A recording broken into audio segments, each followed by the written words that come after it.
नमस्कार मंडळी, आज भव्य असं ओपन बैलगाडी शर्यत मैदान विठ्ठल केसरी कातर घाटाव या ठिकाणी उतरून पार पडत आहे आणि आपणा सर्वांना ज्या जोडीची आतुरतेने वाट पाहत होतो असा सगळ्यांच्या मनातील ताईत म्हणजेच कसुर आणि सर्जा ही गाडी आजच्या या मैदानामध्ये मित्रांनो गट क्रमांक 3मध्ये पळाली. सुंदर असा साज पळाला आहे, गट पास देखील झाला आहे आणि आज गाडीवरती ड्रायव्हर होते बाह्या ड्रायव्हर वराडची वाडी बाह्या ड्रायव्हर आपल्याबरोबर होते. ड्रायव्हर नमस्कार. नमस्ते.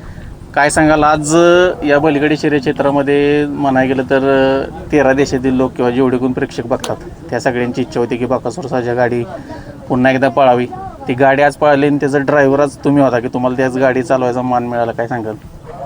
कधी नशिबात पण म्हणजे असं वाटलं नव्हतं की लिहिलं असेल की बकासूर सर्जा आपल्याला कधी गाडी हाणायला मिळेल म्हणून. आणि बैलगाडी क्षेत्रातली A1 जोडी म्हणजे बकासूर सर्जा म्हणून ओळखली जाते. त्या गाडीचं आज चालवाय भेटली ही खूप माझं नशीब मी मानतो.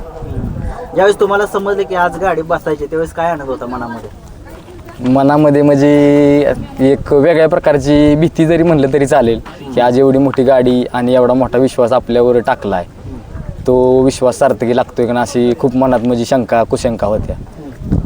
काय सांगाल म्हणजे आता ही गाडी पळवायची हे पण तुम्हाला कोणाचा आला किंवा काय कसं झालं तर नियोजन? ही गाडी पळवण्यासाठी बैलगाडी क्षेत्रातील परीस म्हणलं तरी चालेल, म्हणजे जिथं हात लावल तिथं सोनं करणारा माणूस. डॉक्टर बल्लाळ सरांचा फोन आलता मला की एक माझी गाडी आहे तुला उद्याच्याला कातर खटावच्या मैदान हाणायची, म्हणली पावते निघल्यावरती मी सांगतो तुला गाडी कुठं लागेल म्हणून. आणि त्याच्यानंतरनं त्यांनी स्वप्नील सनसला फोन केला. मग स्वप्नील शेटने मला फोन आला, म्हणली डॉक्टरांचा फोन झाला का? हो म्हणलं झाला आहे. म्हणलं गाडी हाणायला सांगितली तुम्हाला? मी म्हणलं कुठली गाडी आहे? मला काही सांगितलं नव्हतं त्यांनी की बाबा ही गाडी आहे म्हणून. मला स्वप्नील शेटने सांगितलं आपल्या पोपटरावचं निवेदन झाले आणि उद्याच्याला ती गाडी हाणायची आहे. मग मी म्हणलं चालेल काय नाही अडचण. म्हणजे पोपटराव कंटिन्यू मी बैल हाणलेला आहे त्यामुळं मग त्यावेळेस मला काय वाटलं नाही. पण ज्यावेळेस मला रात्री पावती निघल्यावरती फोन आला की अशी अशी 3 नंबर गटात गाडी आहे आणि डॉक्टरनी दोघांनी कॉन्फरन्सला घेतलं मला आणि कॉन्फरन्सवरती डॉक्टर म्हणले गाडी कोणाच्याही सांगितलं की म्हणलं स्वप्नील शेट मला तुम्ही तर काय मला सांगितलं नाही म्हणलं. स्वप्नील शेटने मला सांगितलं की पोपटरावचं निवेदन झाले आणि तुला गाडी हाणायची उद्याच्याला.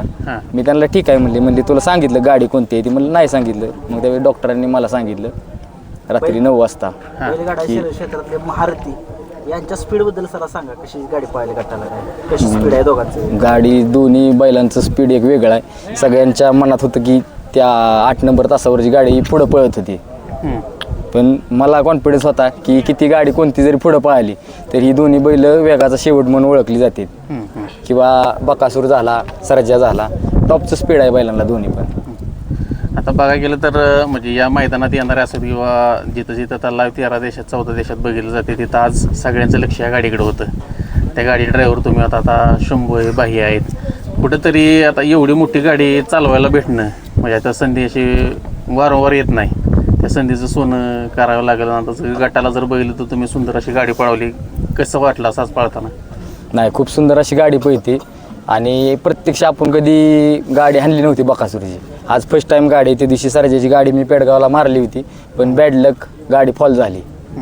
पण खरंच म्हणजे जे म्हणतात ना की वेगाचा शेवट सर्जा, तर खरंच त्या बैलांना टॉपचं स्पीड आहे दोन्ही नंदींना. त्यामुळे ही गाडी सुंदर पळते, काय अडचण नाही.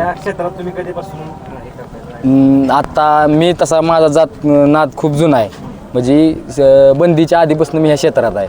पण एक चालक म्हणून मी बंदी चालवल्यानंतर झाल्यानंतर 1 वर्षाने म्हणजे मी आज 6 वर्ष ह्या क्षेत्रात आहे.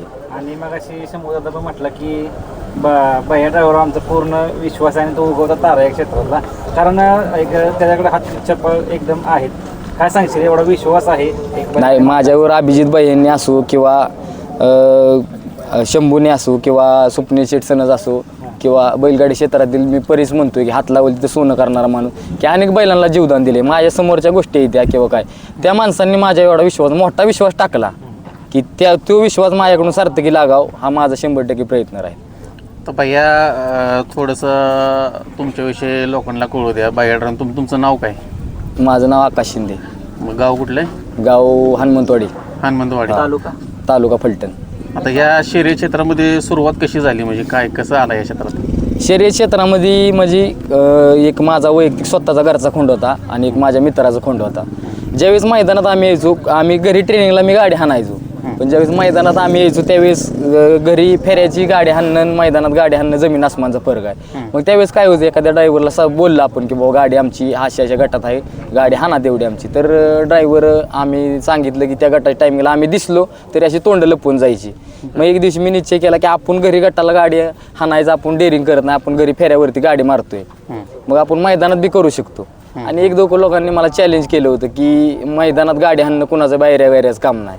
पण त्यांना पण सांगितलं होतं मी पण ईर्षीच आहे, मी तुमच्या आधी गुलाल करील किंवा तुमच्या आधी गटपास करील, आणि त्या लोकांच्या आधी मी सगळ्या गोष्टी सिद्ध करून दाखवल्या. आणि मी आज बकासूरच्या गाडी बसलो म्हणजे की मी माझ्या जिंदगीत ह्या बैलगाडी क्षेत्रात आलेलं किंवा या चालक क्षेत्रात आलेलं माझ्या जिंदगी सार्थकी लागली. आता बघायला गेलं तर बकासूर तर पळाला आहे. सर्जा म्हणजे एक त्याचं एक वेगळेपण आहे. आणि दिवसेंदिवस तुम्हाला माहीत असेल तो प्रत्येक वेळेस असू द्या, बाई असू द्या, शंभू असू द्या, ते त्याच्यावरती एवढा जीव लावतात, पण त्याचं सार्थकी कुठंतरी करत असतो. बऱ्याच वेळा हारजीत होत राहते, पण कायम त्यांना पाठिंबा आहे. सर्जाच्या फळाविषयी काय सांगाल? नाही, सर्जा खरंच म्हणजे सर्जाला जो शब्द वापरला आहे वेगाचा शेवट, तर खरंच तो त्याच्यासाठी खरा शब्द आहे. काय जाणवत असं सज्जा पळताना असं की काय एवढं स्पीड 200 फुटात त्याला म्हटलं जातं की नाही, बैल मी खरंच ऐकलं होतं, म्हणजे बऱ्याच लोकांकडून ऐकलं होतं, बैल मागं जरी पळत असला तरी पुढच्या 200 फुटात बैल रबरासारखा लांबून निकाल घेतो. सुनील मोऱ्यांच्या तोंडातनं बी कितीतरी वेळा शब्द निघतो की मी येळगावकरांच्या बाजेचं नाव घेतो. तर खरंच त्या बैलामध्ये तसं 100% गट्स आहेत. म्हणजे शेवटच्या गाडी मागं पळू द्या, आज बी गाडी मागं पळत होती, पण शेवटच्या 200 फुटात बैल गाडी ओढून नेतोय का तर नेतोय.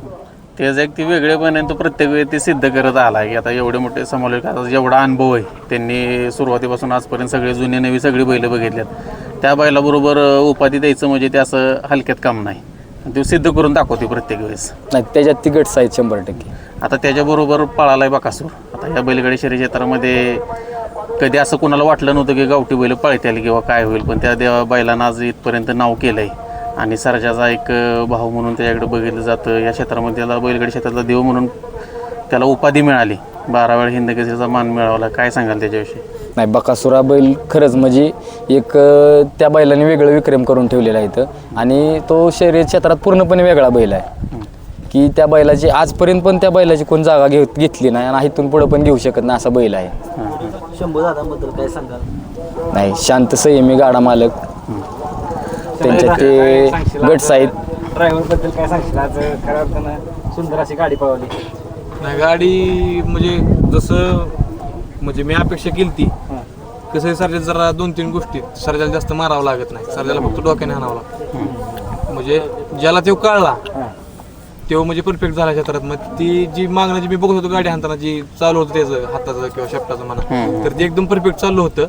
आणि म्हणजे त्याला सांगितलं तसं त्याने पण म्हणजे बाह्याने घरातल्यासारखे आपलं एकदम त्याने पण सगळं ऐकून म्हणजे प्रत्येकाचा सल्ला ऐकून, असं नाही की बाबा मला काही गाडी हाणा येत नाही तुम्ही मला सांगता, म्हणजे असं कुठलं घमेंड नाही अजिबात.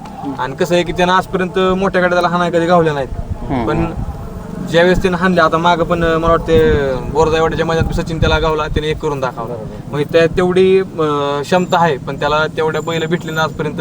आता इथनं पुढं सचिन सर्जा त्याच्या गाडीवर 100% पाहिजे दिसेल. आज खऱ्या अख्ख्या महाराष्ट्राची इच्छा तुम्ही दोन्ही मालकांनी पूर्ण केली या जोडीची. नाही, इच्छा म्हणजे कसं आहे की कमिटीने पण भरपूर आग्रह केला आणि शेवटी मग फॅन फॉलोईंगचं जर आपण मान नाही ठेवला तर मग बैल आपण एवढी ही करून त्याचा उपयोग नाही ना काय. त्यामुळे मग सगळ्यांच्या आग्रहाखातर खरं तर हा जोड, कारण की बकासूरला पण पायरा घोटचा सर्जा होता आज आणि सर्जाला पण पायरा नेमका सावकार होता.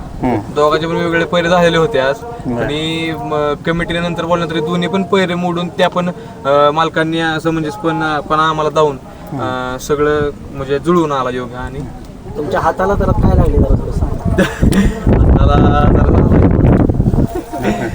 तुमच्या हाताला गाडी जळून लागली थोडं. गाडी चालताना लागले थोडं. आता या जोडीची अपेक्षा होती ती तुम्ही पूर्ण केली. ज्या पद्धतीने तुम्ही आता म्हटला की प्रेक्षकांची इच्छा पूर्ण आहे आपलं प्रथम कर्तव्य आहे. आता सर्जाचे फॅन्स असतील, बकासूरचे असतील, सर्जा आहे म्हणून आज आपल्याकडं लोक एवढी सगळी प्रेमाने येतात वागतात.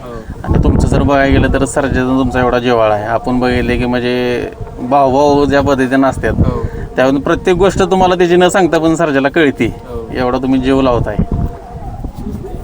त्याचं कसं आहे माहिती आहे का की एवढं आपण त्याला माया लावलेली आणि म्हणजे तो नाही का म्हणजे आपला जीव जाणतो तो पण असेल किंवा माझा बाजा असेल म्हणजे ह्या बैलांनी कधी जिथं जिथं आपल्या म्हणजे अगदी प्रतिष्ठेवर सवाल आला त्यांनी त्यावेळेस त्यांनी करून दाखवलं आपल्याला नाही का. आणि मेन म्हणजे आता झालेलं मागे एकसर फाट्याचं मैदान म्हणजे कसं आहे की डाग म्हणता येईल.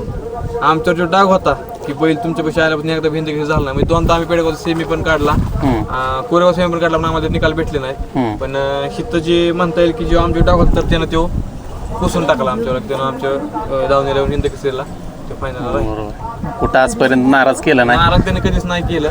आणि आता बघू सेमीला तर गाडी नशिबाने आपली म्हणाल तर भैया कमाल करून दाखवलं. आणि भैयाचं म्हणजे भैयाचं भविष्य मोठं आहे एवढं 100% खरं आहे. कारण की म्हणजे कळलं प्रेक्षकांना त्या हळून बघता कसं आहे. कारण की नवीन तो जॉकी म्हणजे आज बकासूरची गाडी असेल तेव्हा सरची गाडी असेल, आता ह्यांच्याकडे बसेल तर त्याची ओळख झाली आता की बाबा असा ड्रायव्हर आहे. ते हळू कळल भैया काय आजची फाटी कशी आहे सांगा. फाटी शहरांपेक्षा त्या फाटीत म्हणजे त्यांनी जरा सुधारणा केलेली आहे. म्हणजे चांगली सुधारणा केलेली आहे. म्हणजे डाळ वगैरे फाटीला ह्या भरपूर होता, त्या फाट्याचा डाळ वगैरे नाहीये, त्यामुळं चांगलं नियोजन आहे. कसं वाटलं असं फाटी वगैरे पळताना? नाही, फाटी अतिशय चांगली आहे पळायला. बैलांना काही त्रास नाही, थांबायला बिंबायला भरपूर जागा आहे. नक्कीच तर मित्रांनो जास्त काही वेळ घेत नाही. आता तुम्हाला पुढं सेमीफायनल भरपूर गाड्या देखील आहे. ती सरजाला बकासूरला पण पळायचं आहे. सरजाच्या आणि बकासूरच्या आशीर्वादाने इथून पुढे तुमचं नाव या क्षेत्रामध्ये भरपूर मोठं होऊन तुम्ही उंचीवरच जावं ही तुम्हाला शुभेच्छा देतो. धन्यवाद.